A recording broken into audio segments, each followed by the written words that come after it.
Chemical effect of electric current. पिछले class में 7th में अगर आप दुर्भाग्यशाली रहे हो, आप सौभाग्यशाली थे, याद है ना? इंग्लिश ये इलेक्ट्रिक करंट भाई ने अभी रिसेंटली पढ़ा था, याद है ना? बिल्कुल अच्छी तरह से। तो अब एक ही महीने में 2 क्लास के मजे बहुत कम बच्चों को मिलता है। इलेक्ट्रिक करंट अगर जाएगा तो अभी नॉर्मल हम लोगों ने सब कुछ सीखा था, उसका केमिकल इफेक्ट क्या होगा अगर इलेक्ट्रिक करंट किसी भी चीज में जाए, किसी में फ्लो हो। तरह तरह के एक्सपेरिमेंट और एग्जांपल सभी आपको मिलेंगे और उसमें आपको पता चलेगा कि उसका chemical. The material which allow electric current to pass through them easily. ऐसे कोई भी मटेरियल, कुछ भी जो अपने से इलेक्ट्रिक करंट को कुछ ना कुछ, अरे जो नहीं आता है उसको होल्ड कर किया तो ठीक है, बैठ के तो कुछ और कर लीजिए, बीच में मत रुकिए। जो भी चीज साइंस कर लो, मैथ कर लो, अपने बुक से कर लो, क्या दिक्कत है? इलेक्ट्रिक करंट को अपने थ्रू पास होने देते हैं, उसको गुड कंडक्टर ऑफ इलेक्ट्रिसिटी कहते हैं। कंडक्टर वो होता है जो इलेक्ट्रिसिटी कंडक्ट करता है। कंडक्ट करना मतलब अपने थ्रू पास होने देना। मुंह से नहीं बोलेंगे। Those material which do not allow electric current to do liquids conduct electricity। अब लिक्विड में हम लोग सबसे पहले वाटर को लेते हैं और साथ साथ बहुत लिक्विड केवल वाटर ही तो नहीं है, बहुत सारे हो सकते हैं सोल्यूशन जो वाटर के अलावा भी बहुत सारे लिक्विड है। तो कौन कौन से लिक्विड्स या कैसे कैसे लिक्विड पास हो सकती है देखेंगे। The liquid that conduct electricity are solution of acid, bases and salt in water। देखिएगा, the liquids that conduct electricity, ऐसे liquids जो, तुम बुक नहीं लाई हो क्या? निकाल बेटा अपने को। ऐसी लिक्विड जो अपने थ्रू इलेक्ट्रिसिटी को कंडक्ट होने देती है, पास होने देती है, वो सॉल्यूशन होती है। मतलब वो किसी के साथ घुली हुई होती है। और वो किसमें घुली हुई होगी? या तो एसिड में, नहीं तो इसमें होगा वाटर में। जैसे कि a solution of sulphuric acid, hydrochloric acid और any other acid in water conduct electricity. आप किसी भी एसिड को अगर पानी में घोल दो, अगर वो पानी में घुल जाए एसिड, मतलब अगर पानी में वो एसिड अगर घुलती है मतलब वो इलेक्ट्रिसिटी कंडक्ट करेगी, उस लिक्विड में, सॉल्यूशन में इलेक्ट्रिसिटी पास होगी। विनेगर, आप जानते हैं सिरका होता है जो अचार में डालते हैं। Vinegar a solution of contain, जी बेटा वाटर तो करेगा ही ना, क्योंकि आपको ये भी सिचुएशन दे दी जाएगी कि अगर वाटर में एसिड मिला दी है तो electricity conduct. Vinegar contains acetic whereas lemon juice contains citric acid. ये अलग अलग तरह के एसिड कंटेन करते हैं। क्यों मन क्यों नहीं लग रहा तुम्हारा? ठीक हो? ओके, ध्यान दो, चिंता मत करो, मैथ तो करके जाना पड़ेगा ना बेटे। Vinegar and lemon juice also conduct electricity. Similarly, a solution of sodium hydroxide, potassium hydroxide, or any other soluble base in water conduct electricity. अगर नींबू का केवल आप रस निकाल लें, ठीक है, तो उस रस के अंदर भी इलेक्ट्रिसिटी कंडक्ट हो जाएगी, चाहे पानी में घुले या नहीं। अगर आप नहीं पूछ सकते कुछ भी, अगर आप विनेगर जो एक लिक्विड फॉर्म में होता है, विनेगर पानी में मिला हो या नहीं मिला हो, उसकी उस लिक्विड के अंदर भी बिजली पास हो जाएगी। मेरे कहने का मतलब कोई भी एसिड पानी में ना भी मिला हुआ हो तो बिजली कंडक्ट करेगा। हाँ, कोई भी बेस अगर बिजली उसके अंदर कंडक्ट होगी और वाटर के साथ, और वाटर के साथ घोल दें तब भी होगा, या केवल वाटर रख दें तब भी होगा लिक्विड। लेकिन यहाँ पे अभी याद रखिएगा, अभी सारे लिक्विड की बात नहीं हो रही, कुछ लिक्विड एक्सेप्शन में होंगे, अपवाद में होंगे, हम नाम बताएंगे भी आपको। Mostly acid, base, salt, salt means water को हम सॉल्ट मानते हैं क्योंकि न्यूट्रल होता है, ना तो खट्टा होता है और ना कड़वा होता है, तो ना एसिड है ना बेस है, मतलब बीच में। तो इन तीनों में इलेक्ट्रिसिटी कंडक्ट होती है। देखिएगा, there are however some important differences in the conduction of electricity by solids and liquids. Okay, these differences are given below। देखिएगा, सॉलिड भी इलेक्ट्रिसिटी कंडक्ट करता है और लिक्विड भी करता है, लेकिन अब हमें यह देखना है कि सॉलिड और लिक्विड के बीच में जो कंडक्शन ऑफ इलेक्ट्रिसिटी है, बिजली का करंट जो पास होने वाली बात है, उसमें क्या क्या अंतर है, क्या डिफरेंसेस है। देखते हैं। पहली बात, इन सॉलिड्स लाइक मेटल, कोई भी आप मेटल लो जो कि सॉलिड ही होती है, electricity is carried by electrons. अभी 10th क्लास में कल मैंने मेटल नॉन मेटल पूरा चैप्टर पढ़ा, जो आप लोग को भी 8 में ही पढ़ना है, ठीक है। तो वहां ये बताया गया, मैं आपको बता दूं, जितने भी मेटल्स होते हैं, metals, all metals contain positive charge and all non metal contain negative charge, ठीक है। मैं आपको बताता हूं, अब ये पॉजिटिव चार्ज और नेगेटिव चार्ज कैसे डिसाइड होता है, ये भी आप मेरे से सुन लीजिए। अगर किसी भी एटम के अंदर, हम ये नहीं जान रहे हैं वो मेटल है नॉन मेटल, उससे हमें कोई मतलब नहीं, किसी भी एटम के अंदर अगर number of proton, number of, बेटा बोलने तो दे, बीच में काट देती है, नंबर ऑफ प्रोटॉन इलेक्ट्रॉन से ज्यादा होना चाहिए, इलेक्ट्रॉन भी होगा वहां पे, लेकिन नंबर ऑफ प्रोटॉन इलेक्ट्रॉन से ज्यादा होगा। प्रोटॉन पॉजिटिव चार्ज मतलब प्लस का चार्ज रखता है, और इलेक्ट्रॉन हमेशा नेगेटिव चार्ज मतलब माइनस का चार्ज रखता है। ये मेटल में होता है। मेटल में बेटे नंबर ऑफ प्रोटॉन ज्यादा होता है, इसीलिए उसमें प्रोटॉन चार्ज पॉजिटिव चार्ज होता है, और नॉन मेटल जो होता है उसमें नंबर ऑफ इलेक्ट्रॉन ज्यादा होते हैं, इसलिए वो नेगेटिव चार्ज रखता है। आगे जाके आपको पढ़ना, नॉन मेटल नेगेटिव चार्ज नहीं, नहीं, मेटल जो होता है ना ना ना, ऐसा कुछ नहीं। इलेक्ट्रिसिटी मैं बता रहा हूं, सुन तो लो, इलेक्ट्रिसिटी तभी कंडक्ट होगी, ठीक है ना, जब प्लस और माइनस दोनों चार्ज आएंगे तभी तो काम होगा ना, ऐसे तो प्रोटॉन ही करते हैं।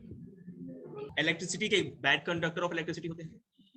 अगर बाद में लिखते हैं, बीच क्लास में घुस जाते हो मुंडी लेके अपना, करूंगा अभी बहुत सारी बातें उस पर करनी है, बस मैं ये बता रखते हैं, ऑलवेज कभी हो ही नहीं सकता, क्योंकि जो ये 9th क्लास में आज अगर आप लोग बैठ जाएंगे तो आपको सुनने को मिलेगा, यही इनको पढ़ना है। कोई भी अगर आप एटम लेंगे, एटम आप समझते होंगे, हर एटम, जैसे कि आपको बताएं कि जो भी कोई सब्सटेंस है, कोई भी एलिमेंट है, उसका सब एटम को तोड़ नहीं सकते, एटम सबसे छोटा होता है, ठीक है।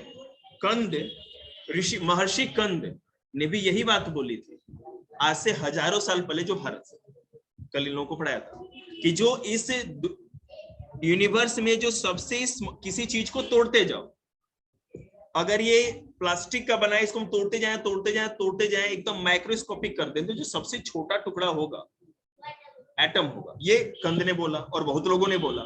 आगे जाकर के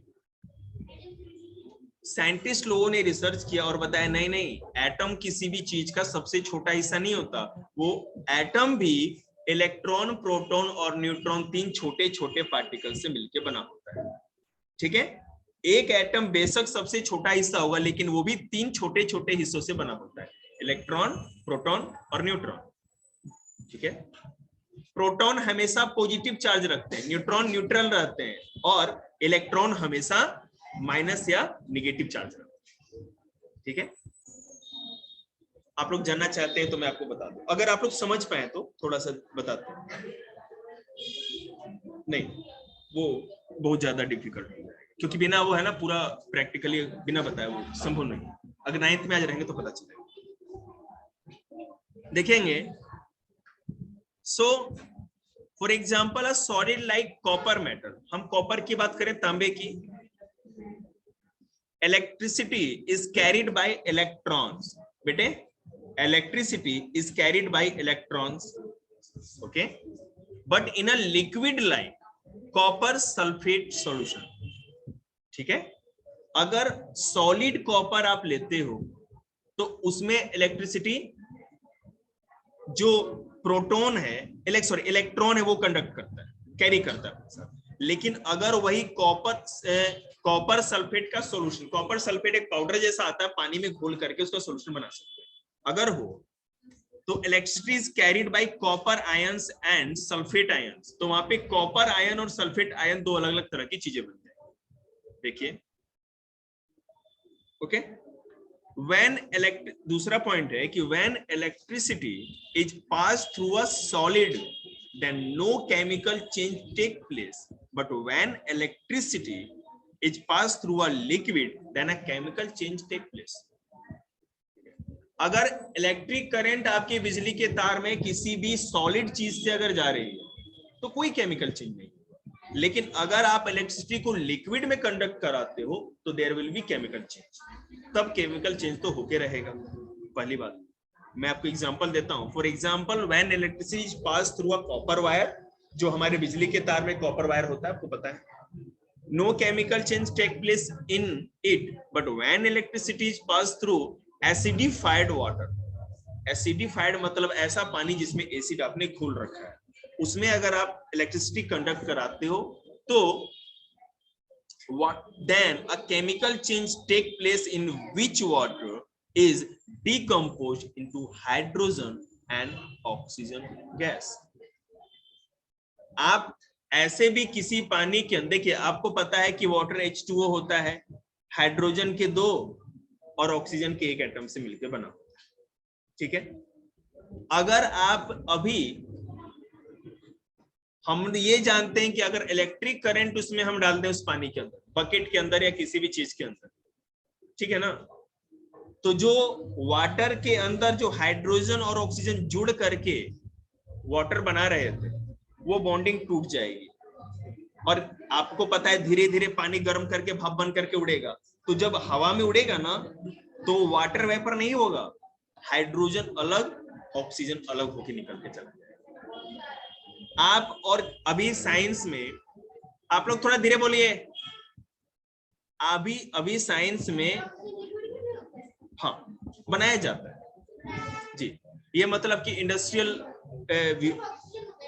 हाँ नहीं, उसे मिक्स करते हैं, केवल प्योर ऑक्सीजन नहीं होता, उसमें और भी चीजों को मिक्स किया जाता है।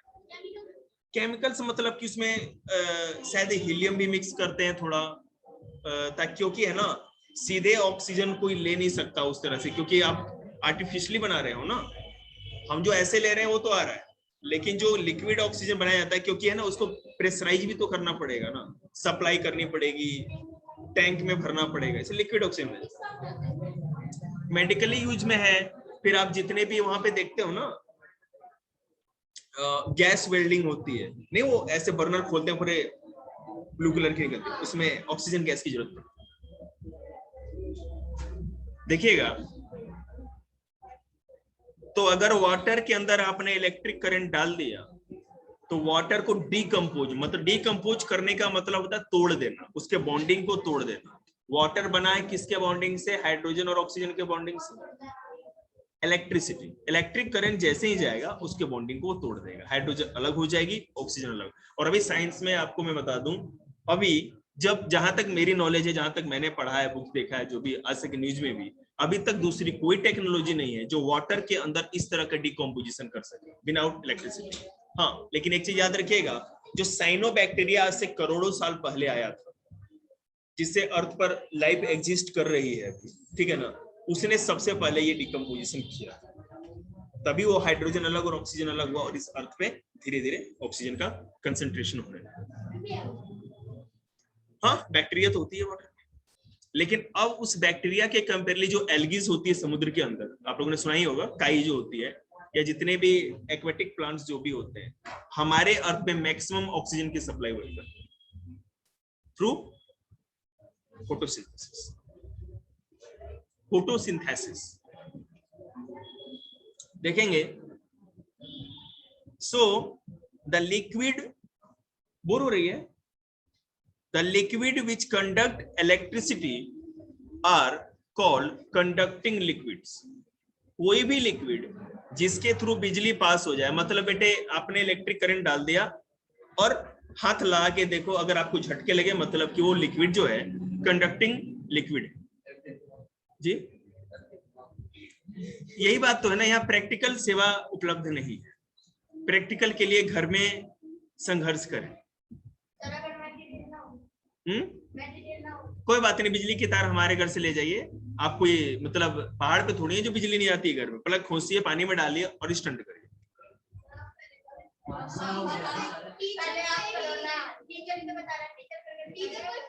टीचर, मैं 10-12 कहानियां बता दूंगा, टीचर ने बहुत झटके खा रखे हैं, तो आप लोग, हमें नहीं पता था इतने दुश्मन इंस्टीट्यूट में हमारे।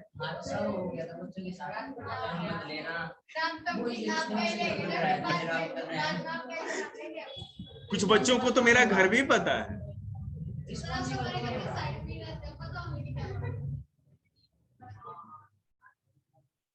The chemical changes which take place in conducting liquid or passing electric current through them are called chemical effect of electric current.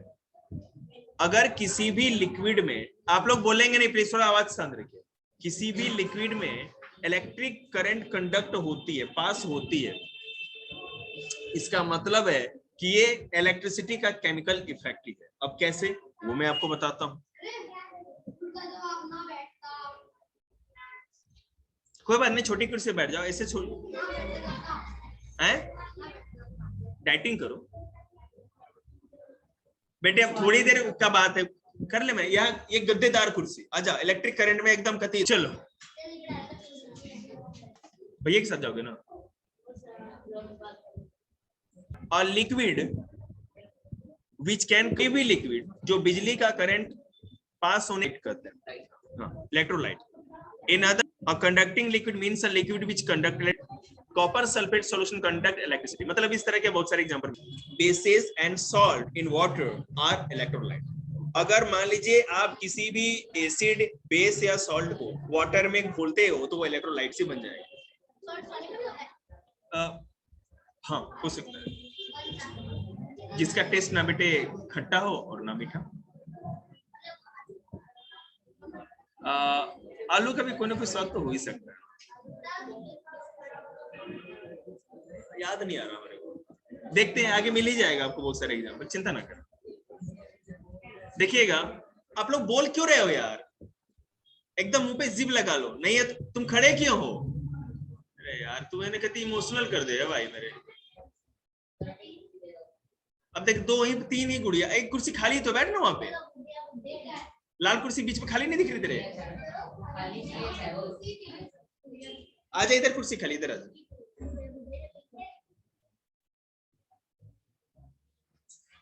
देखिएगा, 2 तरह के इलेक्ट्रोलाइट्स होते हैं, strong electrolytes and weak electrolytes। A strong electrolyte is a liquid which conduct electricity very well। जिसमें restart हो गई,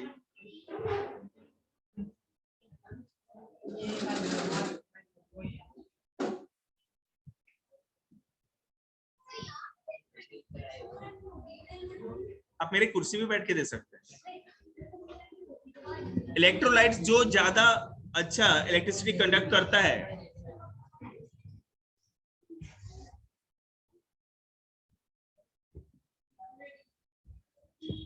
काहे शेर के मुंह में हाथ डाल रहे हो, बिना मतलब के लाल पीले हरे हो जाओगे 9th क्लास। देखिएगा, जो भी जोटा, शेर, भैंस, जो भी समझो, मारेगा तो कोई ना कोई जरूर ना। स्ट्रॉन्ग इलेक्ट्रोलाइट और वीक इलेक्ट्रोलाइट आप समझ ही गए होंगे। A weak electrolyte is a liquid which conduct. अरे हमारी क्लास और हमारे बच्चे शांत नहीं है।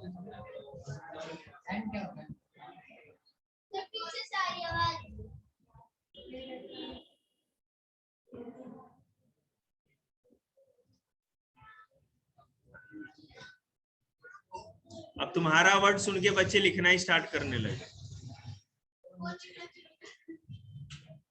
चलिए देखिएगा, a solid electrical conductor through which an electric current enters or leaves something like a dry cell or an electrolytic cell is called an electrode। अगर किसी लिक्विड से बिजली कंडक्ट हो रही है तो इलेक्ट्रोलाइट, किसी सॉलिड से अगर इलेक्ट्रिसिटी कंडक्ट होती है तो इलेक्ट्रोड कहते हैं। बस इतना ही अंतर, इलेक्ट्रोलाइट, इलेक्ट्रोड। ठीक है, आगे देखते हैं। The positively charge electrode is called anode. Basic है बिल्कुल, जबरदस्त वाला, याद रखिएगा। जो पॉजिटिवली चार्ज्ड इलेक्ट्रोड होगा, मतलब किसी भी सॉलिड जो कि इलेक्ट्रिसिटी कंडक्ट कर सकता है, तो सॉलिड का पॉजिटिव चार्ज वाला हिस्सा जिसपे प्लस का चार्ज होगा, इसको एनोड कहते हैं। Anode, ANOD। The negatively charge electrode is called cathode, CATHODE, cathode. Negative cathode होगा और पॉजिटिव एनोड होगा, ठीक है, याद रखिए। एंड इसमें जितना भी ब्रॉड लाइन में लिखा हुआ है ना, ओनली ब्रॉड लाइन, मेरे को नोट्स रिटर्न चाहिए। जब कर लें आप लोग, मेरे चैप्टर खत्म होते होते कर लीजिए आप लोग, कोई बात नहीं, ये आप करिए ना, उसके अंदर मैं पढ़ा रहा हूँ, लाइन वाइज पढ़ा रहा हूँ ना, आपको समझ में आएगा सब कुछ। रीड करना है, कोई इंपॉर्टेंट नहीं तो भी लिख लीजिएगा। An arrangement having two electrodes kept in a conducting liquid in a vessel is called an electrolytic cell। अब देखिएगा, अगर मान लो कंडक्टिंग लिक्विड किसी बर्तन में या किसी भी चीज में अगर कंडक्टिंग लिक्विड भरा हुआ है, आपने इन्वर्टर का वो बैटरी देखी होगी बड़ी वाली जो आती है, उसमें लिक्विड भरा होता है और वो कंडक्टिंग लिक्विड होती है। उसमें आपने देखा होगा दो, जी नहीं, मतलब मैं केवल उसकी बात कर रहा हूं जो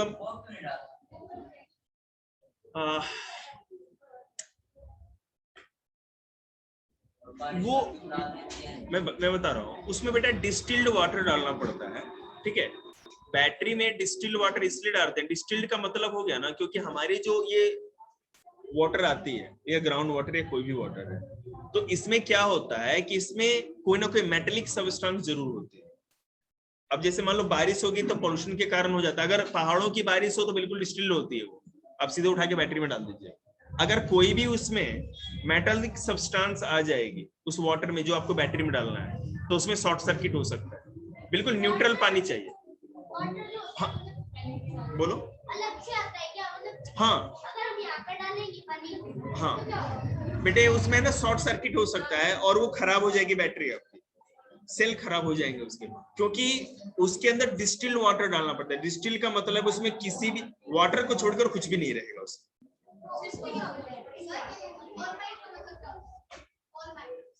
ऑल माइट्स याद नहीं आ रहा, फोन निकालिए। हाँ तो हम फोन से देख के बता देंगे।